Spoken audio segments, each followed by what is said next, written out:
Mga ka-winner, ito ay isa sa aming pinagkakaabalahan pa noong mga nakarang araw pa ang paggawa ng kulungan ng manok. Di ko lang nakuhaan ng video nung pag-umpisa pero at least ngayon patapos na. Yun ang pansinin kung hindi pantay ang yero. Lang kasi ang nabili naming yero kaya pinagtsagaan muna ang luma para lang matapos ang paglagay ng bubong. Net ang aming nilagay sa paligid ng kulungan para mas madali naming makita kung ang manok ay naglabing-labing. Charot. Net ang aming ginamit kasi available.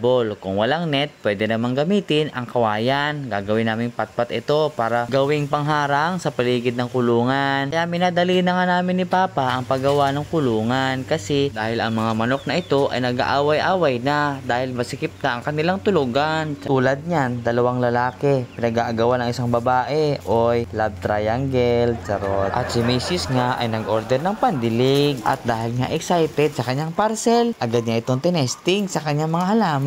At uy, maganda, hindi nalulunod ang mga halaman kapag nadidiligan. Sana all nadidiligan, charot. Sorry sa mga tiyamaan, walang personalan, charot. Ang unang na-testing nga ay ang pananim na pechay. Kaya masarap na ang kanilang pakiramdam. Yung tipong init na init ka maghapon, tapos kinahapunan, bigla kang binuhusan. Mukhang maganda naman ang daloy ng pagtubo ng aming pechay, mga ka-winner. At kapag pinalad pa na sila'y mabuhay at lumaki, at hindi niyang ihiwalay dahil masyadong masikip ang paso na ating tinaniman sa kanila kapag sila'y lumaki na. Para bang ikaw, ayaw mo ng masikip, gusto mo ng maluwang, charot. Walang samaan ng loob, mga ka-winner. At pagkatapos nga ay dumako kami doon kasi marami pa kaming didiligan. At etong si Mrs. talagang ganadong-ganado sa pagbasa sa halaman porke bago ang kanyang pandilig, charot. Hala Mrs., galingan mo dyan ha. At pagkatapos mo, ako naman ang iyong diligan, charot. Yung pangatlong linya, mga ka-winner, ay wala pa kaming naitatanim dyan dahil kakarating lang ng mga buto na in-order ni Commander. Huwag kayo mag-alala, mga ka-winner, dahil yung mga sinuggest nyo na mga gulay na aming itanim ay dumating na. At isa pang nakakatuwa, mga ka-winner, dahil yung kangkong na aming itanim ng isang araw may mga dahon na. Mga ka-winner, yung mga gustong gawin ng aking asawa ay talagang kanyang pinaghahandaan. Tignan nyo naman, magdidilig ng halaman, naka-insert pa, diba? Talagang handang-handa siya.